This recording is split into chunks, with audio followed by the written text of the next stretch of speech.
What is going on, everyone? This is Eric coming at you from just outside of Hartford, Connecticut, and today we're going to look at the history of the San Diego Padres. It's been a little while since I've done a baseball history of, and that made sense to me because I wanted to get through the 2021 season before doing another video, and I decided let's start off with the NL West. We already got through all of the AL, so going with the NL West, let's go with the team that's been around for the median amount of time, the San Diego Padres. So without further ado, let's jump right in and start discussing the team. So the beginnings of a new franchise, 1960s. In 1968, Major League Baseball officially announced they would expand by adding 4 new teams, 2 in the American League and 2 in the National League. One of the new NL expansion teams was awarded to the city of San Diego. San Diego had been home to a successful Pacific Coast League team known as the Padres since 1936. The man who had previously owned the PCL, Pacific Coast League Padres, C. Arnold Smith, was the person who was awarded the new MLB expansion team. As a result, he had to sell his minor league team, which was then moved to Oregon. When the 1969 season began, MLB was now being played in San Diego. The nickname Padres was popular enough among the locals, and the team already had a reputation as to the name. When Smith sold his PCL team, he ensured that he could keep the name of Padres. If you're not aware, the city of San Diego was founded in 1769 by Spanish Franciscan friars or Catholic missionaries. San Diego translates to St. James, while Padres translates to fathers. So the nickname of Padres was chosen to pay respect to the friars who founded the city about 100 years prior, at least at the time of this. It was about 150 years prior when the team was founded, the PCL team. So before the 1969 season officially started, the Padres and the Expos being the second NHL expansion team, took part in an expansion draft. The Padres got the first pick, which they used to select outfielder Ollie Brown. Other players that they picked included starting pitcher Dick Selma, first baseman Nate Colbert, and outfielder Cito Gaston. With that roster set, the season began. And expansion drafts back in the day were nothing like they are now. If you were an expansion team, you were getting absolutely nothing. And you were not expected to compete for a long time. Simple as that.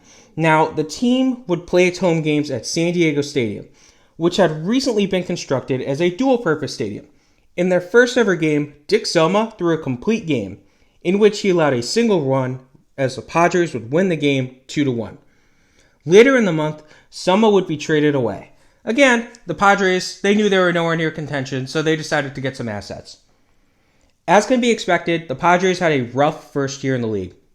They finished with a 52-110 record, or a .321 win percentage. They were tied with their fellow expansion Expos for the worst record in the National League. Not the best start. No pennants obviously won in the 60s, but you can never fault an expansion team for not winning a pennant in their first year. Now we get to the 1970s, and the beginning of the new decade was not kind to the franchise. They lost 99 games in 1970 and 100 games the following year. In May of 1972, Ollie Brown was sent away in a trade. The team ended that year with a 58-95 record. 1973 saw the team regress even more, going 60-102. On the bright side, in the 1973 draft, the team would select outfielder Dave Winfield, and they quickly promoted him to the majors. With attendance numbers continuing to shrink, the owner, Smith, was looking to sell the team. He realized that the team wasn't going to make money unless he threw a lot of money into the team, and there's no point in doing that if the team isn't making you money, as far as he saw. The club came very close to being relocated to Washington, D.C., but Ray Kroc, the founder of McDonald's, purchased the team, keeping baseball in the city of San Diego. During their first home game in 1974, Ray Kroc would actually grab the PA microphone and stated, quote, "I have never seen such stupid ball playing in my life," end quote, as the team lost the game. The fans cheered him, and it was clear that he was a passionate baseball fan, and that's what they wanted. Despite a rough season on the field, they went 60-102 again. Kroc's ownership brought new hope to the fans of San Diego, and over 1 million fans attended home games for the team for the first time in their history. Every year Kroc owned the team, more than 1 million fans would show up to the games. After the season, two of the team's bigger names left. Cito Gaston was allowed to walk, and he would later go on to be the first African-American manager to win the World Series when, in 1992, he guided the Toronto Blue Jays to the title. So, you gotta give a shout out to him. The other player that left was Nate Colbert. Now, he would be traded after a bit of a down year. He would eventually return to the Padres as a hitting instructor, though, so at least they kept a good relationship with him. The Padres improved slightly in 1975, winning 71 games, and then in 1976, they would win 73 games. So they're solid. They're starting to show some improvements. In 1976, they were led by a Cy Young performance from Randy Jones. However, the team knew that they needed more help to actually do anything more than make a bit of a splash in the regular season. So prior to the 1977 season, the Padres would ink free agent relief pitcher Rollie Fingers to a deal. While he helped, the team dropped below 70 wins once more in 1977. Prior to 1978, San Diego Stadium replaced their old scoreboard with a full-color one. As boring as that sounds, this was actually the first full-color outdoor scoreboard ever built. So, pretty cool fact. Starting pitcher Gaylord Perry would sign a deal with the team before the 1978 season, and shortstop Ozzie Smith would make his debut in the summer of that year. Led in part by these two, the Padres managed to finish above 500 for the first time in franchise history, going 84-78. Gaylord Perry would lead the way, and he won the NL Cy Young that year. However, the good times only lasted for a single season. They once more failed to win 70 games in 1979. As the season drew to a close, Gaylord Perry demanded to be traded. He didn't want to be with the team. They stunk as far as he was concerned. And the team obliged. Now in the 70s, unfortunately, the Padres did not win any pennants. So now we get to the 1980s. And after another mediocre season in 1980, the team would trade away Rollie Fingers. There's no point in having an elite reliever if you're not going to use him. Over his 4 years in San Diego, Fingers was named Reliever of the Year 3 times, so his value was pretty high. The team also lost outfielder Dave Winfield to free agency, and there's a whole debacle with him and the Yankees. Very interesting topic there, but we're not going to get into that today.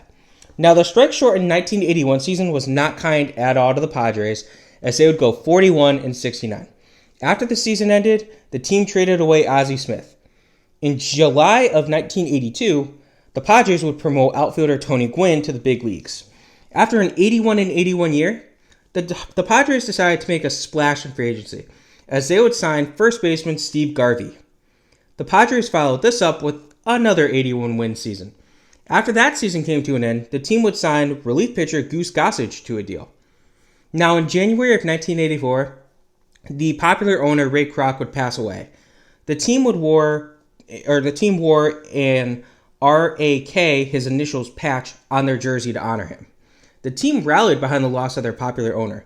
In 1984, the Padres had a season to remember. They won a then-franchise record 92 games, winning the NL West by 12 games. This meant that, for the first time ever, the Padres were playing postseason baseball. In the NLCS, they met with the Chicago Cubs. Now, the Cubs would win the first 2 games of the series, but San Diego did what they've been doing and rallied. They took the next 3, winning the series 3-2. This punched their ticket to the 1984 World Series. There, they met one of the best teams assembled in the past 50 years, the 1984 Detroit Tigers. The Tigers, they took care of the Padres 4-1. Still, though, their franchise looked poised to make another run. And the 1985 season started off very strong for the Padres, but unfortunately for them, the team would collapse towards the end of the season.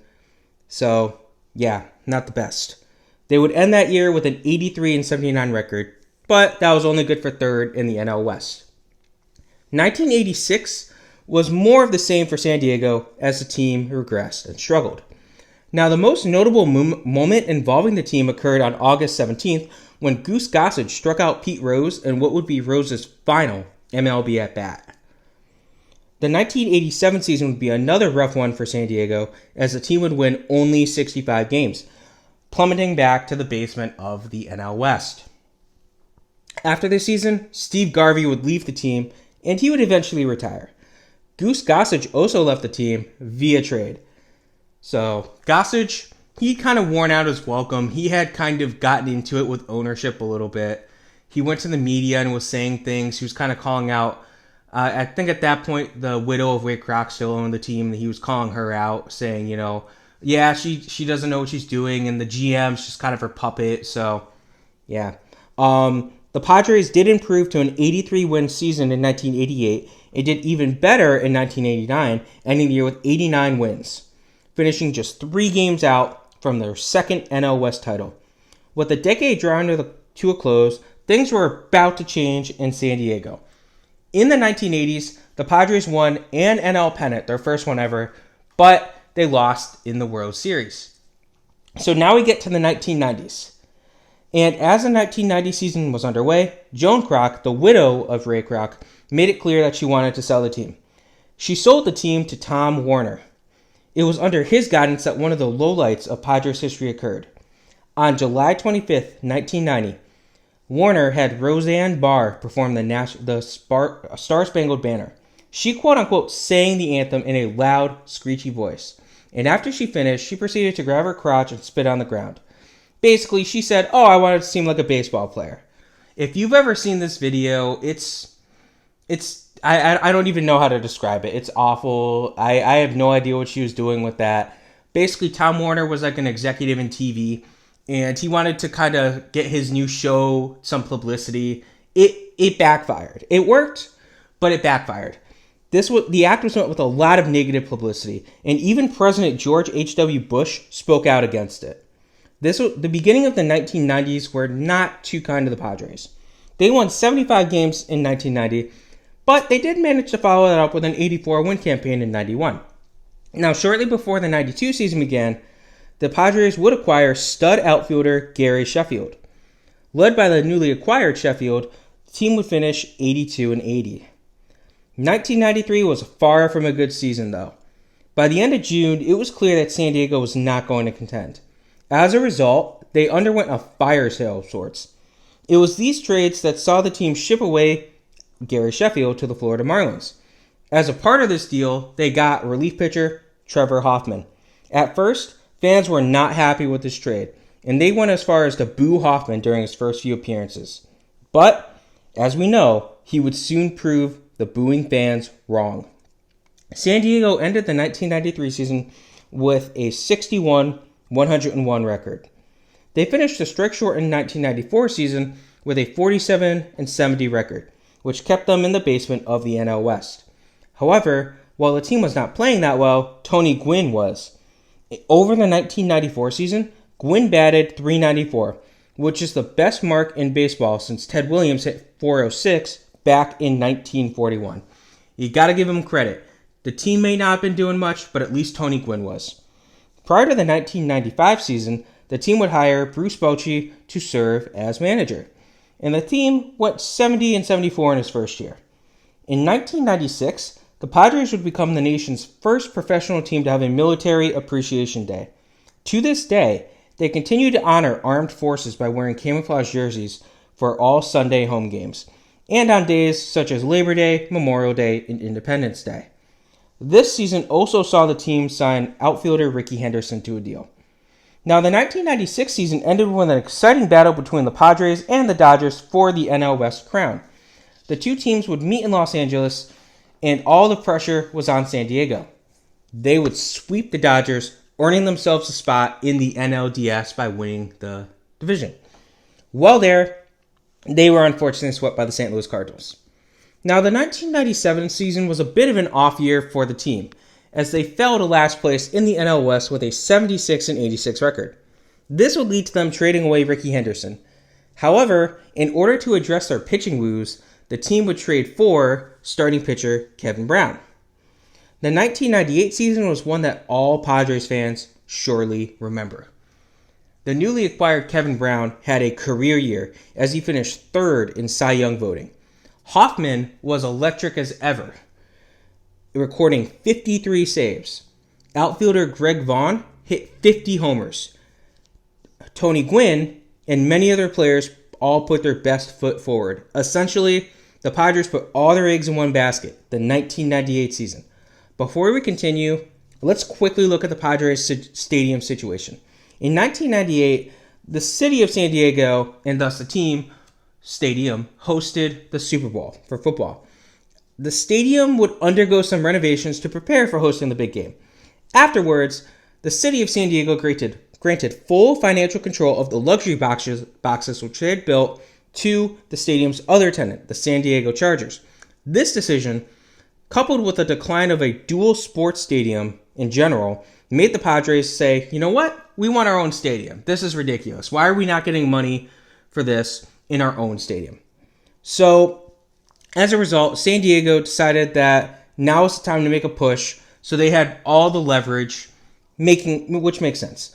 All said and done, with that stadium crisis in mind, the Padres were able to pull off what Bill Veeck couldn't. They built a championship contender out of players who were on one-year deals. The Padres had their franchise best season in 1998, going 98-64. They took care of the Houston Astros in the NLDS 3-1. This pitted them against the Atlanta team in the NLCS. And the Atlanta team was the team of the 1990s. They were the best baseball team in the 90s, no debating it. Now, to the surprise of almost everyone, the Padres were able to beat the team in the 90s 4-2. As a result, the Padres were back in the World Series. But they would face their toughest challenge yet, playing the World Series against the New York Yankees. Now, these were not your ordinary Yankees. These were one of their powerhouse teams, one of their better teams, probably the best Yankees team of the past 50 years. The 1998 team was considered to be one of the best teams assembled in history. Like I said, that was saying a lot. While there was a little bit of hope in Game 1, it all came crashing down as the Yankees swept the Padres in the series. Clearly, as good as the Padres were, the Yankees were able to just buy a better team. On the bright side, the city of San Diego did agree to build a new stadium for the team. However, as we know, the rent-to-player strategy has its flaws.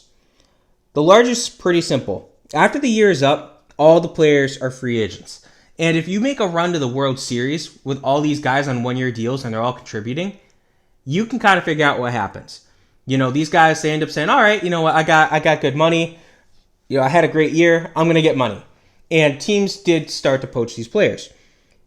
So Kevin Brown would leave the team signing a massive 7-year deal with their rival LA Dodgers. Now, the 1999 season was a bit uneventful for the team, although Tony Gwynn did record his 3,000th career hit on August 6th. The team ended the millennium with a 74-88 record. So in the 1990s, the Padres would win a single pennant, but they did not win the World Series. All said and done, pretty successful decade for the team. So now we enter the 2000s. And in 2000, ground was broken for a new stadium for the Padres. However, a couple of delays slowed progress. One such delay involved the now famous Western Metal Supply Company building, which is a historic landmark. While the stadium was set to be open for 2002, the team did have to wait 2 more years. For the time being, they would remain in San Diego Stadium, now named Qualcomm Stadium. Now, for the first year in the 21st century, not much happened for the Padres. The club would go 76-86. However, 2001 was quite the opposite. Rickey Henderson returned to the Padres for the season, and the year itself was rather uneventful for the team, as they would go 79-83. But 2 players in particular brought them a lot of attention. The first one is Rickey Henderson. Henderson would break 3 MLB records. He ended up breaking the record for most runs scored, which passed Ty Cobb. He also drew the record for most walks drawn, which he passed Babe Ruth, but that record has since been broken by Barry Bonds. And he broke the record for most games played in left field, passing Zach Wheat, but that has also since been passed by Barry Bonds. He also collected his 3,000th career hit in the final game of the season. Now, he would walk as a free agent. Notably, the other player that got them a lot of attention was Tony Gwynn, as he announced that he would retire after the season. Now, he had suffered multiple different injuries to his lower body in the past couple years in the league, and they basically, he kind of knew, all right, my time is done, I gotta go. He loved the fans, he loved playing, but enough is enough, you gotta put your health first. and he already essentially had his ticket to the Hall of Fame punched out. So, without Gwynn, the team slumped heavily in 2002 and 2003, winning 66 and 64 games respectively in those 2 years. On the bright side, their new stadium, named Petco Park, was open for the 2004 season. This stadium, which they still play in today, was completely different from the old one. This one incorporated the city's history, as we discussed with the Western Metal Supply Company building, and it was in a much better spot located on the Pacific Ocean. Petco Park sparked fan interest in San Diego Padres baseball once more. And with fans showing up, the team began to play better. They finished the 2004 season with an 87 and 75 record. The team did slightly regress in 2005, going 82 and 80, but the whole NL West struggled that year. And the Padres surprisingly won the division with a record of 1 game above 500. In the NLDS, they would meet up with the St. Louis Cardinals. And as you can probably expect, the Cardinals took care of business, sweeping out the Padres 3-0. Now, the 2006 Padres were led by a strong pitching staff.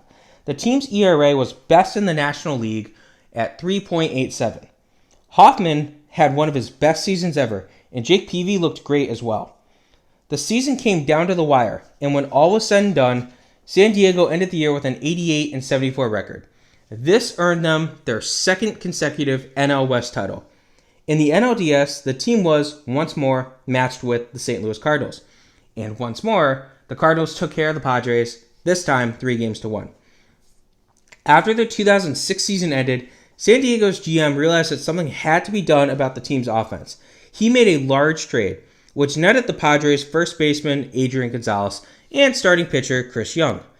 They also signed MLB legend starting pitcher Greg Maddux to play for them. Lastly, they allowed Bruce Bochy to leave the team as manager and replaced him with Bud Black. Now, the team would play well in 2007, going 89 and 73, but they were tied for second in the NL West and had to play a deciding Game 163 against the Rockies. This game would end somewhat controversially. The play was odd. On a sacrifice fly where many questioned whether Matt Holliday ever touched home plate. So basically, there was a sac fly. Matt Holliday would tag up and score. Many questioned if he even touched home plate. Padres fans were left saying Holliday never touched home. The umpire of that game claimed that the Padres catcher was blocking the plate before he had possession of the ball. Therefore, Holliday was ruled safe. Padres fans were very upset about this call and still are to this day. Can't blame them. This really just seemed to sour the team's mood. Their 2008 season was very streaky as they ended the year with a 63 and 99 record. They did see Greg Maddux record his 351st career game, win his 351st career game, but the team would trade him away shortly thereafter. After the 2008 season, Trevor Hoffman was allowed to walk from the team as a free agent. He still had a spectacular tenure in San Diego, and I'm sure that Padres fans forgive ownership for trading away Gary Sheffield for him. Now, he would retire 2 years after that with 601 saves, which was an MLB record at the time, but it would be broken in the 2011 season by Mariano Rivera. Anyway, during the 2009 season, the Padres would trade for outfielder Tony Gwynn Jr., the son of one of their best players, probably the best player in franchise history. So in his first game as a Padre, he would score the winning run. The team would go 75 and 87, finishing fourth in the NL West to close out the 2000s. In the 2000s, the team did not win a pennant. Now we get to the 2010s. And the Padres started off the 2010 season strong, but they would collapse in late August, finishing the year with a 90 and 72 record. Following the season, the team would trade away Adrian Gonzalez, and they allowed Chris Young to walk as a free agent.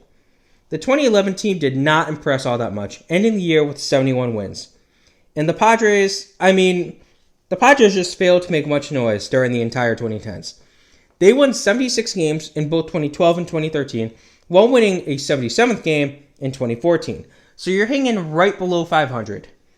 Now, they tried to make some noise in 2015 as they went out and acquired a lot of talent, including starting pitcher James Shields, relief pitcher Craig Kimbrell, and a trio of 4 outfielders in Matt Kemp, Will Myers, and the Upton brothers, BJ and Justin. However, despite the massive investments in the team, they fell flat, finishing the year 74 and 88. After that season was over, Craig Kimbrell and Justin Upton were traded away. After a cold start in 2016 for the team, Matt Kemp, BJ Upton, and James Shields were all traded away. Now, notably, James Shields was traded to the White Sox in exchange for a pair of players, one of whom was a prospect by the name of Fernando Tatis Jr. We will get to him very soon.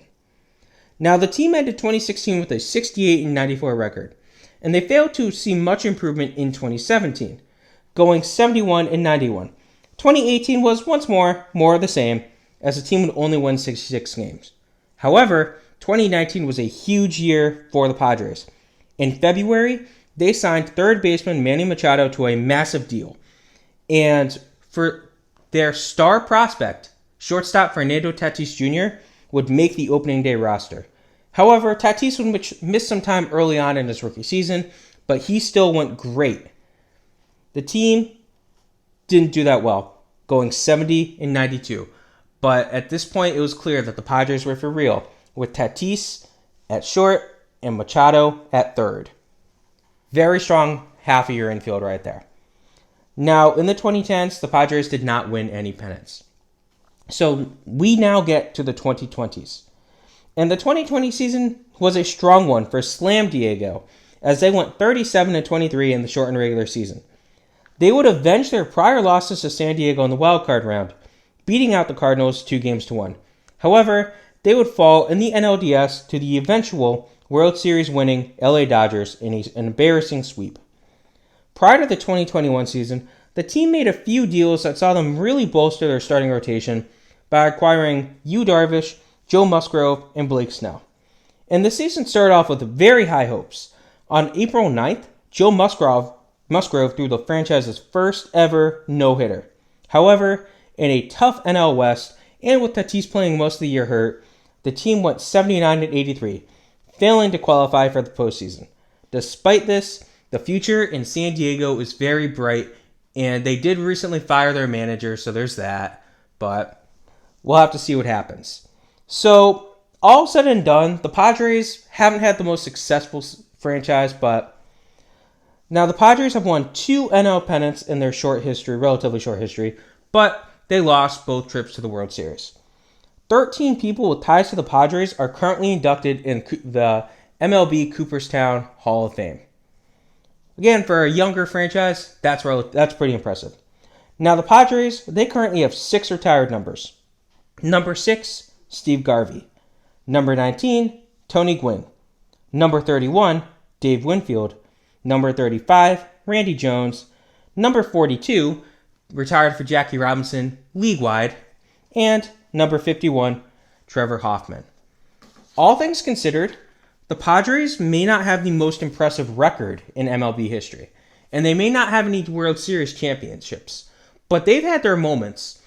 Now, they're a smaller market team to an extent, and you can kind of see that judging by what happened when you look at 2015, for example. They tried to buy their way into the playoffs, and they failed miserably.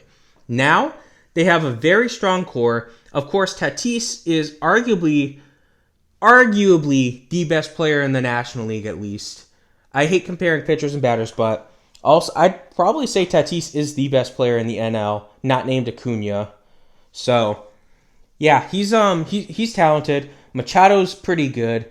The team's got a lot of talent in their starting rotation. If they can stay healthy, they can definitely make a run in the 2022 and 2023 seasons. Blake Snell did regress, but I mean, it is what it is. Darvish had a solid year, at least first half of the year. And I didn't even mention Mike Clevenger, who they did acquire at the 2020 trade deadline. But there's a lot of talent in San Diego. And the Padres, I think the Padres are going to have themselves a solid run in the next 5 years. Do I think they're going to win a World Series? It's definitely possible. I'd say they're trending in the right direction, but you never know. Anyway, I hope you guys enjoyed this history of the San Diego Padres.